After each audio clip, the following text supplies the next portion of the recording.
पेई जनपणी गंजे डूंगर गाम जी, छॾे निंड घणी लोचे लाहूती थिया।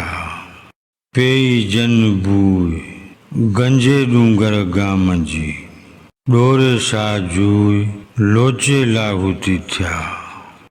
हवालो शाह जो रिसालो, सुर खाहोड़ी दास्तान ॿियों, बैत टियों ऐं चोथों, नवनि लफ़्ज़नि जी माना।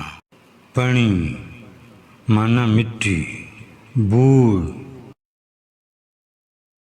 ताज़ीमी माना थींदी खुशबू, जूई माना जाइ, परो माना ख़बर, परो पवण माना ख़बर पवण, गंजो डूंगर माना गंजो टकर।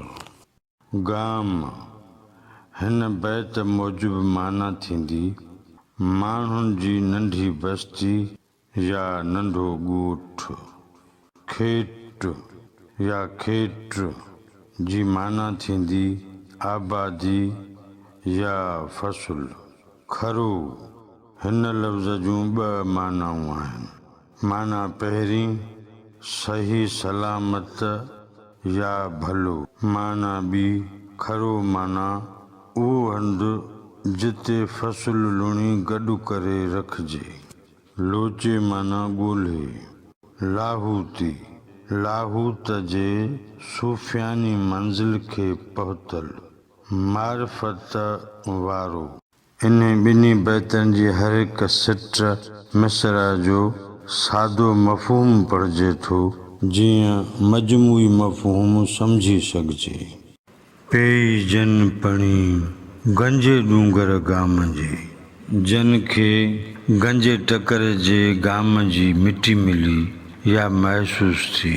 छॾे निंड घणी लोचे लाहूती थिया, तिन निंड छॾे ॾिनी ऐं ॻोल्हा करे लाहूती थी विया।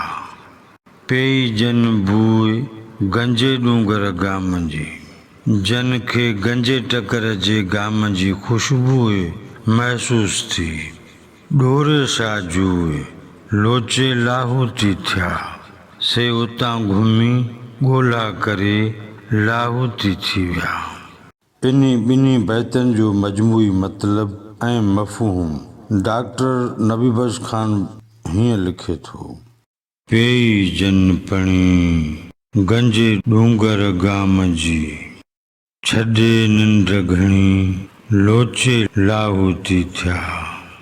उहे तालिब जन खे गंजे डूंगर वारनि मारिफत जे साहिबनि जी सही सम्झ ऐं साञा हासिल थी, से पोइ अॻियां ख़्याल मटाए सुलूक जी राह जा पांधीअड़ा बणिजी विया। पेई जन बूए गंजे डूंगर गाम जी, डोरे सां जूए लोचे लाहूती थिया। उहे तालिब जन खे गंजे टकर जी जाखोड़ मंझां इलाही महबत वारनि जी खुशबू आई, से पोइ उन्हीअ माॻ खे ॾोरींदे सचा सालक बणिजी विया।